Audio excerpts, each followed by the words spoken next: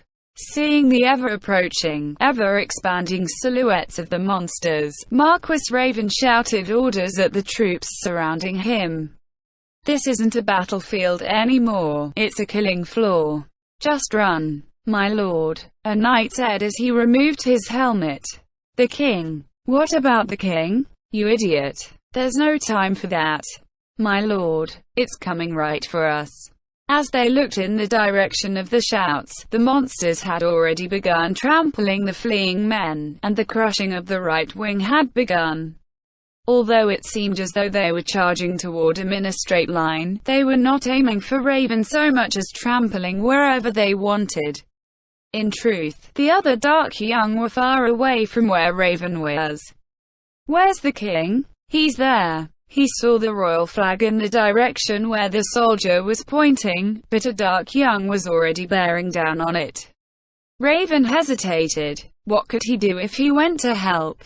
However, if King Ranposa III was lost here, the entire country might come apart. However, leave it to Gazef Dono. Raven had faith in Gazef. He was a warrior worthy of praise from the king. Although even he would still be unable to defeat those black goat monsters, at the very least, he could bring the king safely out of this hellscape. Marquis Raven, the situation is bad. Please retreat with all haste.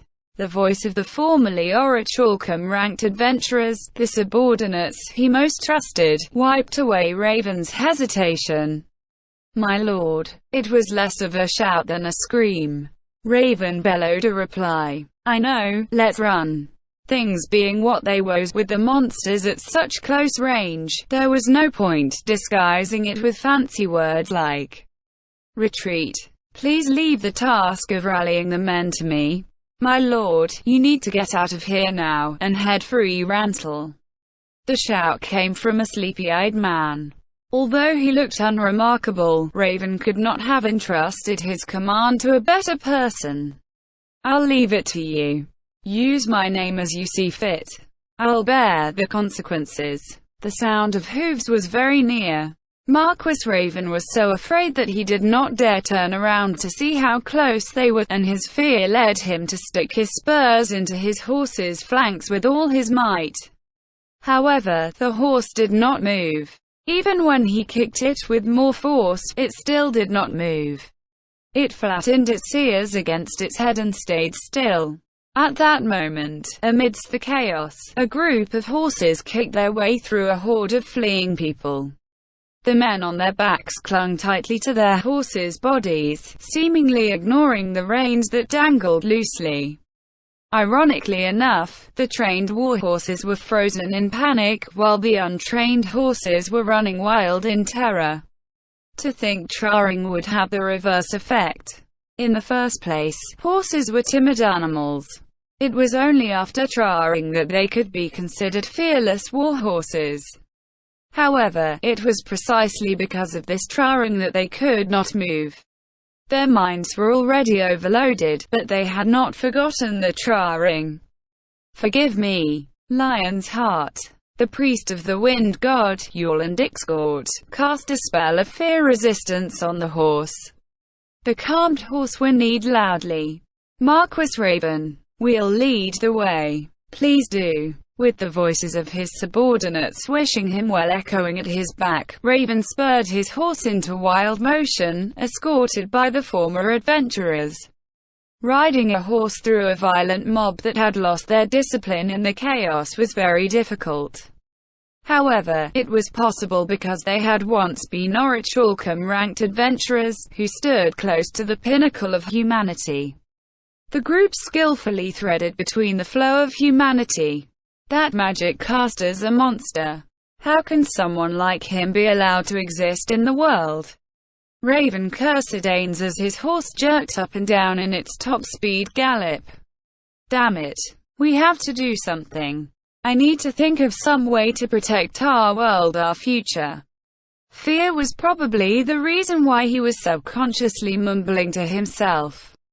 If he did not say anything, if he did not distract his mind, that intelligent brain of his would probably sketch horrific nightmares of the danger approaching him. When he returned, he would need to sit down with the Prince, Zanuck, and the Princess, Rena, and draw up some form of countermeasure against that incomparable magic caster. If this went on, all of humanity would be conquered. No, that was still all right.